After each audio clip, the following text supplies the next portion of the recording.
Guys, இந்த சாணம் பிடிக்கிறதுக்கு இங்கிலீஷில் என்னன்னு கேள்விப்பட்டிருக்கீங்களா?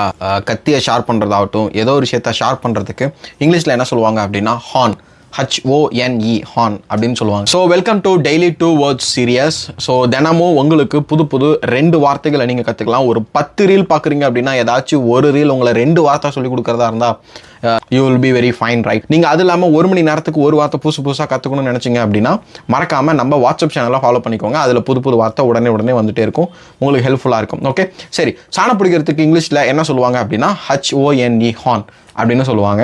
ஸோ மறக்காமல் இந்த வார்த்தையை அட்லீஸ்ட் ஒரு சென்டென்ஸ் 2 சென்டென்ஸ் நீங்கள் கீழே வந்து மேக் பண்ணி பாருங்கள்.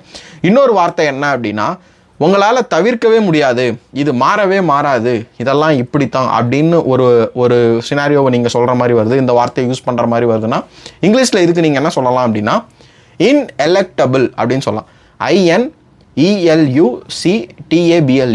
INELUCTABLE, இன்எலெக்டபிள் அப்படின்னா அதை தவிர்க்கவே முடியாது. ஸோ உதாரணத்துக்கு ஒரு சிலருக்கு மதியம் காஃபி குடிக்கிறத அவங்களால நிறுத்தவே முடியாது, அதை மாற்றவே முடியாது. For me the afternoon coffee craving is ineluctable. So அந்த மாதிரி. ஸோ நீங்கள் அட்லீஸ்ட் உங்களோட 2 சென்டென்ஸ் இல்லைனா ஒரு சென்டென்ஸ் சும்மா மேக் பண்ணி பாருங்கள், and it will very helpful. So தினமும் ஒரு நாளைக்கு 2 வார்த்தை நீங்கள் கற்றுக்கிறதுக்கு ரொம்ப ஹெல்ப்ஃபுல்லாக இருக்கும், உங்களுக்கு வேல்யூ ஆடடாக இருக்கும். ஸோ மறக்காமல் சேனலை ஃபாலோ பண்ணிக்கோங்க. என்ன நாளைக்கு இன்னும் 2 வார்த்தை என்னங்கிறத பார்ப்போம். உங்களுக்கு ஏதாவது வார்த்தை தெரிஞ்சுது அப்படின்னாலும் நீங்கள் மறக்காமல் வந்து கமெண்ட்டில் சொல்லிட்டு போங்க. And thank you so much.